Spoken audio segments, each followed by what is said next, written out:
মাত্ৰই ফোনটোত আছেই পবিত্ৰ মাৰ্ঘেৰিটা ডাঙৰীয়া তেখেতে মোক জনাইছে যে জুবিন গাৰ্গ ডাঙৰীয়া বা আমাৰ মৰমৰ জুবিন এই সংসাৰত নাই। তেখেতে এই সংসাৰৰ পৰা আঁতৰি গৈছে। খুব মৰ্মান্তিক ঘটনা, মৰ্মান্তিক দুখদায়ক ঘটনা। আজি আমি বিজেপি দলে আজি গধূলিও আমি নিৰ্বাচনী প্ৰচাৰ নকৰোঁ। মই এতিয়া খালি গুমাত গৈ মানুহখিনিক নমস্কাৰ কৰি মই গুৱাহাটীলৈ তুৰন্ত উভতি যাম। তেখেতৰ সৎকাৰ বা কি ধৰণে আমি তেখেতক আনো গোটেই কথাবিলাক গুৱাহাটীত গৈ আমি আলোচনা কৰিম।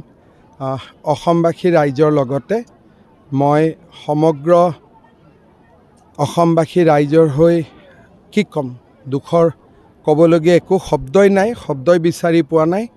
এটা মৰ্মান্তিক জাতিৰ অপূৰণীয় ক্ষতি, জাতিৰ এটা অমূল্য সম্পদ আমি হেৰুৱাই পেলালোঁ।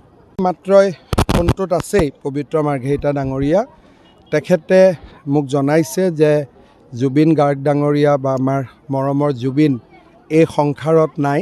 তেখেতে এই সংসাৰৰ পৰা আঁতৰি গৈছে। খুব মৰ্মান্তিক ঘটনা, মৰ্মান্তিক দুখদায়ক ঘটনা।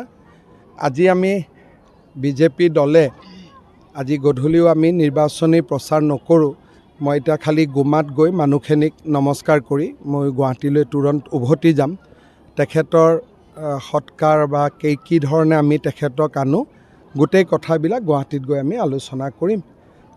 অসমবাসী ৰাইজৰ লগতে মই সমগ্ৰ অসমবাসী ৰাইজৰ হৈ কি ক'ম, দুখৰ ক'বলগীয়া একো শব্দই নাই, শব্দই বিচাৰি পোৱা নাই। এটা মৰ্মান্তিক ঘটনা, জাতিৰ অপূৰণীয় ক্ষতি, জাতিৰ এটা অমূল্য সম্পদ আমি হেৰুৱাই পেলালোঁ। মাত্ৰই ফোনটোত আছেই পবিত্ৰ মাৰ্ঘেৰিটা ডাঙৰীয়া তেখেতে মোক জনাইছে যে জুবিন গাৰ্গ ডাঙৰীয়া বা আমাৰ মৰমৰ জুবিন এই সংসাৰত নাই। তেখেতে এই সংসাৰৰ পৰা আঁতৰি গৈছে। খুব মৰ্মান্তিক ঘটনা, মৰ্মান্তিক দুখদায়ক ঘটনা।